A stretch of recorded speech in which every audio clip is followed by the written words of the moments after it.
প্রিয় দর্শক আসসালামু আলাইকুম। প্রিয় দর্শক, চিত্রায়ন, রামায়ণ, দীর্ঘায়ন, ভদ্রায়ন এই শব্দগুলো দেখুন। এই শব্দগুলো সবার শেষে মূর্ধন্য ন রয়েছে।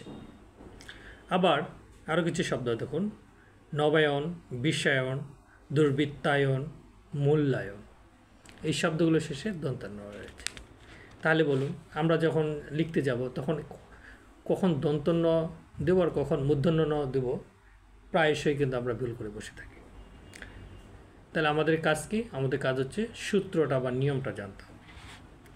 তাহলে আজকে আমি এই সূত্র বা নিয়মটা নিয়ে আলোচনা করব, যাতে আপনার কখনো আর এই দন্তন্য এবং মূর্ধন্য ন এই সমস্ত শব্দ তৈরির ক্ষেত্রে আর ভুল না হয়। তাহলে প্রিয় দর্শক, আসুন আমরা আগে এই শব্দগুলো একটি একটি করে ব্যাখ্যা করি।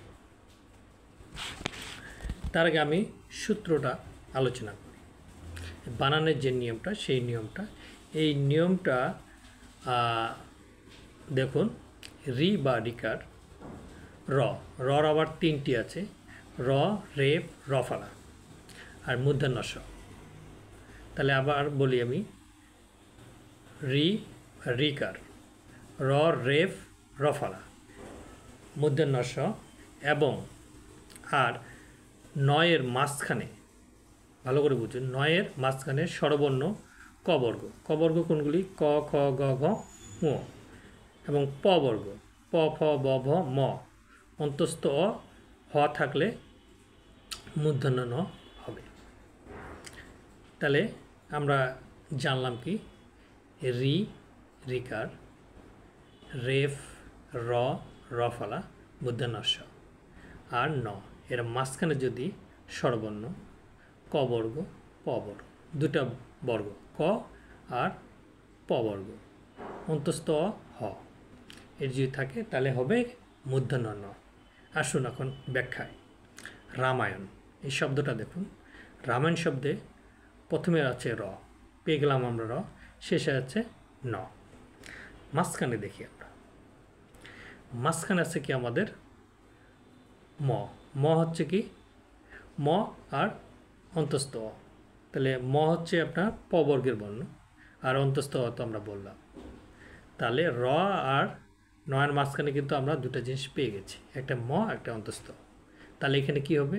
মূর্ধন্য ন হবে। এবার আসেন উত্তরায়ণ এই শব্দও দেখুন,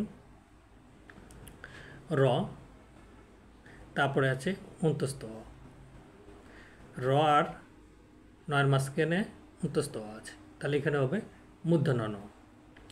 ভদ্রায়ণ, এই যে দয়ের সাথে রফলা আছে, তাহলে রফলা, তারপরে আছে আমাদের অন্তস্থ অ আর শেষে ন, তাহলে এই নটা কী হবে? মূর্ধন্য ন হবে। দীর্ঘায়ন, এইখানে রেফ আছে, রেফের পরে কি আছে? আমরা বলছিলাম র, রেফ, তাহলে রেফের পরে কি আছে? আর ন, মাঝখানে আছে অন্তস্থ, তাহলে এই নটা হবে মূর্ধন্য ন। তাহলে আমরা ক্লিয়ার যে আমাদের রিকার, র, রেফ, রফলা, মূর্ধন্য ষ এবং ন, এর মাঝখানে কি হবে? ক বর্গ, প বর্গ, অন্তস্থ হ। এই কয়টা জিনিস যদি থাকে তাহলে শেষের মূর্ধন্য ন হবে। ক্লিয়ার।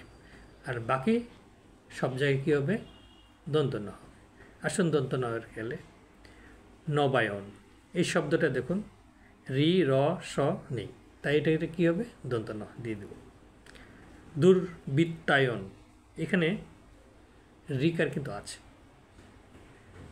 তারপর আছে কি? তয়ে ত। এখানে কিন্তু আমার এই যে ক বর্গ, প বর্গ, এই দুটার কোনো বর্গেরই কোনো বর্ণ নাই। অন্তস্থ আছে, কিন্তু মাঝখানে বেরের হিসেবে এই দুই বর্গের কেউ নাই, তাহলে এখানে হবে দন্তন্য। বিশ্বায়ন, এখানেও র, রি, স কোনোটি নেই, তাই এখানে, অতএব এখানে কী হবে? দন্তন্য হবে। রসায়ন, তাহলে এখানে র এর পরে স আছে, ক এবং প বর্গের কিন্তু কেউ নাই, আছে? নেই, তাহলে এখানে কী হবে?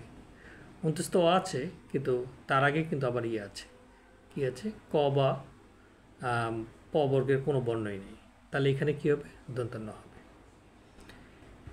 তাহলে প্রিয় দর্শক, আমরা জানলাম একটি নিয়ম। এই নিয়মের কারণে আপনি যে চর্চা করেন 2-1 দিন, তাহলেই আপনার এটা মনে থাকবে সবসময়। তখন আর আপনার এই মূর্ধন্য ণ এবং দন্ত ন ব্যবহারের ক্ষেত্রে, এই শব্দ তৈরির ক্ষেত্রে আপনার আর কখনোই ভুল হবে না। প্রিয় দর্শক, আশা করি বিষয়টি বুঝতে পারছেন। যদি আপনার বুঝতে কখনো সমস্যা হয় তাহলে আপনি কমেন্টস করুন, তাহলে আমরা আবার আপনাকে বিষয়টি আলোচনার মাধ্যমে বুঝিয়ে দেব। আশা করি বিষয়টি বুঝতে পারছেন। ভালো থাকবেন।